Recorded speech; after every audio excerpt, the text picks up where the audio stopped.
નમસ્કાર મિત્રો, સ્વાગત છે તમારું ઓનલાઈન સોલ્યુશન યુટ્યુબ ચેનલની અંદર।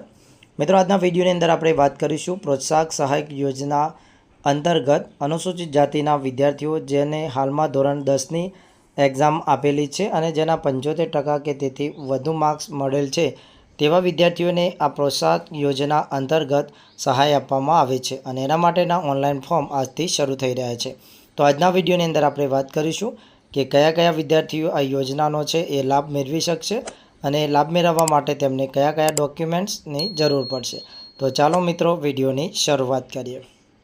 તો મિત્રો, વાત કરીશું સામાજિક ન્યાય અને અધિકારિતા વિભાગ નિયામક અનુસૂચિત જાતિ કલ્યાણ ગુજરાત રાજ્ય અંતર્ગત અનુસૂચિત જાતિના જે વિદ્યાર્થીઓ છે તેમને સામાન્ય પ્રવાહ એટલે કે વિજ્ઞાન પ્રવાહ સિવાયના જે વિદ્યાર્થીઓ છે તેમને અભ્યાસક્રમમાં ધોરણ 11 અને 12માં અભ્યાસ કરતા વિદ્યાર્થીઓ અને વિદ્યાર્થિનીઓ પાસે શિક્ષણ ગુણવત્તા પ્રોત્સાહક સહાય યોજના અંતર્ગત અરજીઓ મંગાવવામાં આવે છે અને એના માટેની જાહેરાત અહીંયા આપવામાં આવેલી છે।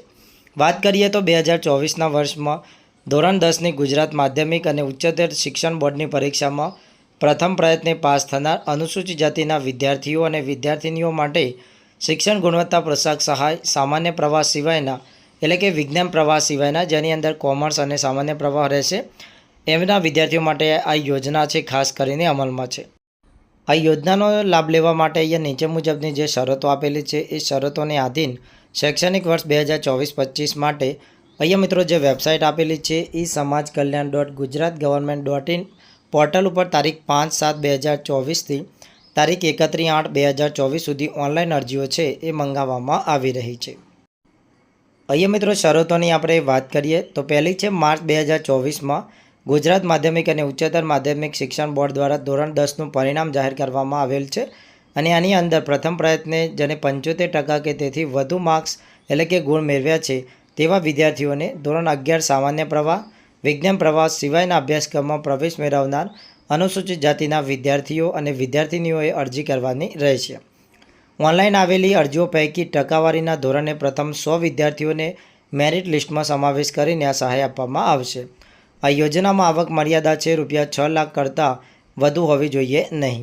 સામાન્ય પ્રવાહ એટલે કે વિજ્ઞાન પ્રવાહ સિવાયમાં ધોરણ 11માં વિદ્યાર્થીને ₹8,000 અને ધોરણ 12માં ₹4,000 શિક્ષણ ગુણવત્તા પ્રોત્સાહક સહાય છે મિત્રો એ આપવામાં આવે છે।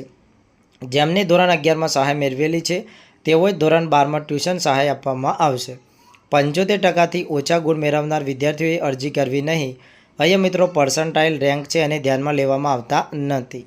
ખાનગી ટ્યુશન વર્ગમાં કે ખાનગી શિક્ષક પાસે ટ્યુશન લીધા અંગેની પાક્કી રસીદ પહોંચ રેવન્યુ સ્ટેમ્પવાળી અપલોડ કરવાની રહેશે। ગત વર્ષે 2023-24માં જેમણે ધોરણ 11માં સહાય મળેલ હોય અને હાલમાં ધોરણ 12માં અભ્યાસ કરતા હોય તેઓને ટ્યુશન સહાયની ઓનલાઈન અરજી કરવાની રહેશે। તો વિદ્યાર્થી મિત્રો, તમે પણ ધોરણ 10ની પરીક્ષા આપી છે અને ધોરણ 10ની અંદર તમારા પણ 75% કે તેથી વધુ માર્ક્સ મેળવેલા છે અને તમે હાલમાં સામાન્ય પ્રવાહની અંદર અભ્યાસ કરો છો તો તમે ધોરણ 11 અને 12માં આ સહાય મેળવી શકો છો। ઓનલાઈન અરજી કઈ રીતના કરવી વિદ્યાર્થી મિત્રો તેનો આપણે નેક્સ્ટ વિડીયો અપલોડ કરીશું। આઈ હોપ કે તમને વિડીયો પસંદ આવ્યો હશે। વિડીયો પસંદ આવ્યો હોય તો વિડીયોને લાઇક કરો અને અમારી ચેનલને હજુ સુધી સબસ્ક્રાઈબ ના કરી હોય તો નીચે બેલ આઇકોન બટનને ઓલ પ્રેસ કરી ચેનલને સબસ્ક્રાઈબ કરી લો એટલે તમને આવા અવનવા વિડીયોની માહિતી મળતી રહે।